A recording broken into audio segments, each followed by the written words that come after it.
sakit ng ulo ng mga kababayan natin ang mga sira-sirang mga tulay, sira-sirang mga kalye all over the country.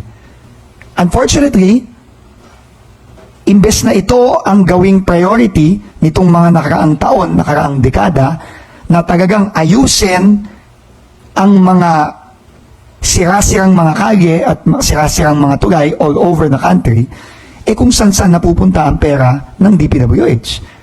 Na dapat ito talaga ang inuuna. So ang unang-unang magiging priority natin ngayong 2026 sa loob nitong bagong budget ay ang pag-aayos ng mga sira-sirang mga kalye at mga tulay all over the country.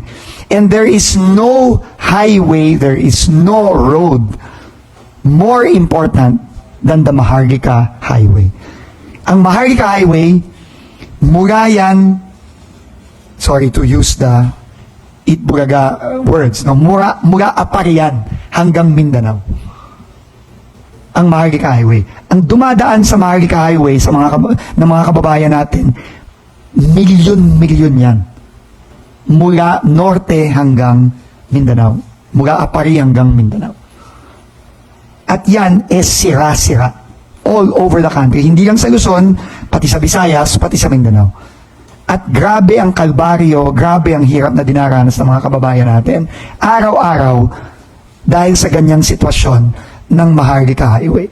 So, ngayong 2026, for the first time since na magawa at matapos ang Maharlika Highway, magkakaroon ng massive rehabilitation of the Maharlika Highway starting this year. And when I say massive, I mean all segments na sira ng Maharlika Highway ay aayusin natin mula north hanggang south.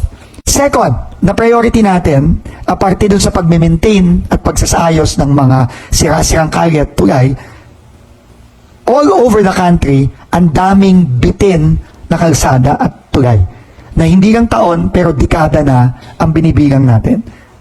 Makikita nyo yan, mga tulay na kalahati lang o 1/4 lang.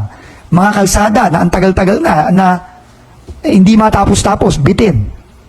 Ang dami-daming pera ng DPWH, bakit hindi matapos-tapos yan? Well, ngayon, alam na natin yung sagot doon. Kasi nga, ninanakaw ang pera at hindi ginagamit sa mga proyekto na dapat tapusin kamukha nito mga bitin na to.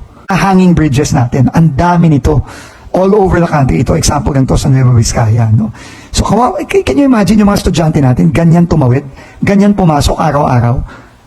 Unacceptable yan. And hindi mahirap ayusin yan. Hindi mahirap ayusin yan, pero bakit hindi inaayos? Diba? Ang dami-daming pondo ng DPWH, bakit hindi inaayos yung mga ganyan?